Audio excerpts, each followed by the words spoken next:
আপনারা সবাই নিশ্চয়ই দৃশ্যম সিনেমাটা দেখেছেন। ভারতবর্ষের বুকে প্রতিদিন যেমন ৬৭,০০০ নতুন প্রাণের জন্ম হয়, ঠিক তেমনই প্রতিদিন প্রায় ৮২ জনকে খুন হতে হয়। কিন্তু আমাদের আজকের খুনি কোনো সাধারণ মানুষ নয়, সে একজন সৃষ্টিকর্তার উপাসক। আমাদের আজকের এই কাহিনী যার সম্পর্কে, তিনি গ্ল্যামার দুনিয়ার একজন পরিচিত নায়িকা। কিন্তু ভাগ্যের এক অদ্ভুত পরিহাসে তার দেখা হয় এমন একজনের সাথে যে নিজেকে ঈশ্বরের সেবক বলে দাবি করত। কিভাবে কানেকশন তৈরি হলো এই দুই সম্পূর্ণ আলাদা জগতের মানুষের মধ্যে? উপাসনার আড়ালে লুকিয়েছিল এক ভয়ঙ্কর নেকড়ে। বিশ্বাস করে যখন সেই নায়িকা তার কাছে সাহায্যের জন্য গিয়েছিলেন, তখনই ঘটে ভারতবর্ষকে কাঁপিয়ে দেওয়া সেই নৃশংস হত্যাকাণ্ড। সেই উপাসক কি তার পবিত্র বেশের আড়ালে নিজের পাপ ঢাকতে পেরেছিল?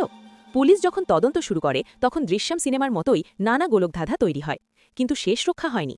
পবিত্র মন্ত্র যেখানে উচ্চারিত হতো, সেখান থেকেই উদ্ধার হয় রক্তমাখা প্রমাণ। আইন আর ধর্মের এই লড়াইয়ে জিতে যায় সত্য। মানুষের রূপ ধরে থাকা এই শয়তানদের কিভাবে চেনা সম্ভব? কমেন্টে আপনার মতামত জানান, আর এমন আরও রোমহর্ষক দলিল উন্মোচন করতে সাবস্ক্রাইব করুন রহস্যের দলিল।